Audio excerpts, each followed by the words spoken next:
You can keep Bitcoin from exploding through the entire mobile space if all three of them agree not to compete with each other.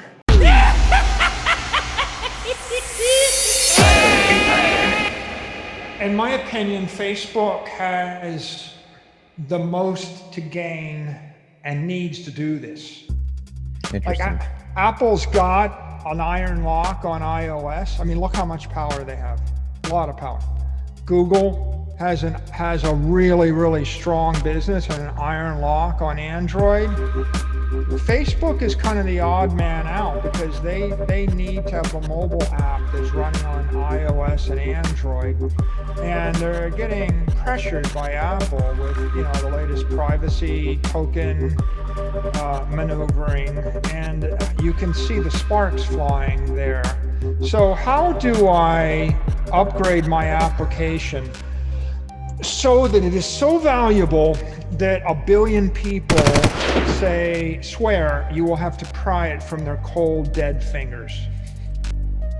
Okay, it's like, you're gonna take away my photos, you're gonna take away my friendly chats, or you're gonna take away my money. Like when money flows in to Facebook, then that's going to shift the balance of power, and it's it's offensive and it's defensive. It's a defensive thing. You kind of got to do it to protect yourself against Apple and Google squeezing you on the platform. It's offensive because it's a way to double or triple your value proposition to 1 billion people. I mean, what could be more important than giving 1 billion people a savings account that yields 200% tax-free interest per year? Like, I can't think of something. I also think, the wild card here is Amazon, because this is a chance for, Amazon Pay. Is it critical? Compared to Apple Pay or Google Pay? No, right? If I was in the pay business competing against Apple, I'm thinking, well, these guys control the operating system, they control the device. Mm-hmm. You better come up with something really compelling if you're going to compete against the company that controls the device and controls the operating system. Well, one very compelling thing is something that doubles every 6 months.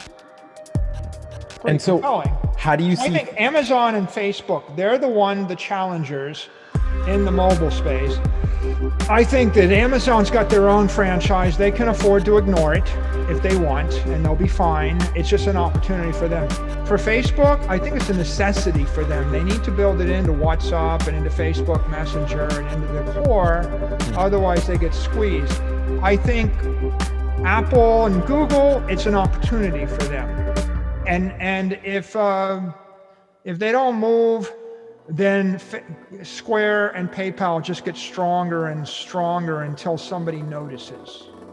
I think the hedge funds will move much more aggressively next. The hedge funds were participating. It's like, we have a little bit of this and a little bit of gold. Okay, gold's up 9%, Bitcoin's up 450%.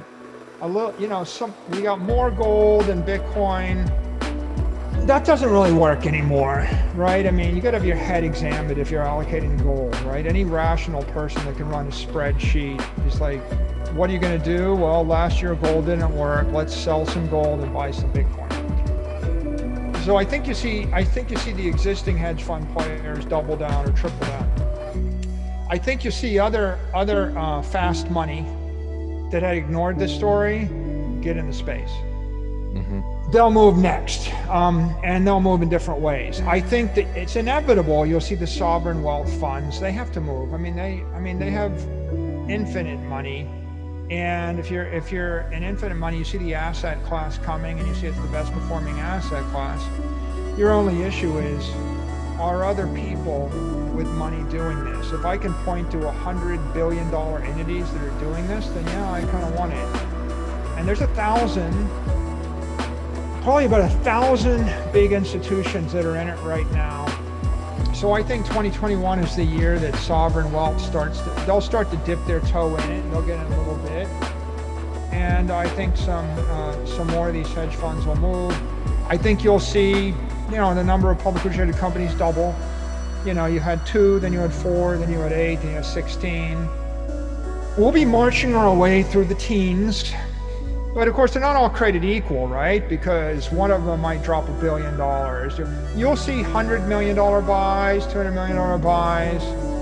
Maybe you'll see a few $1 billion buys, and not clear what happens next, but doesn't matter, really. Big tech will move.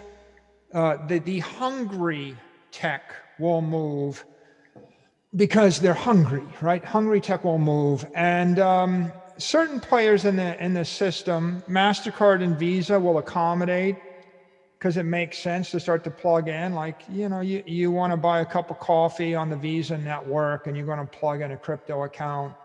They'll accommodate. They'll probably do it under pressure from PayPal and Square, right? If for no other reason, then why wouldn't you?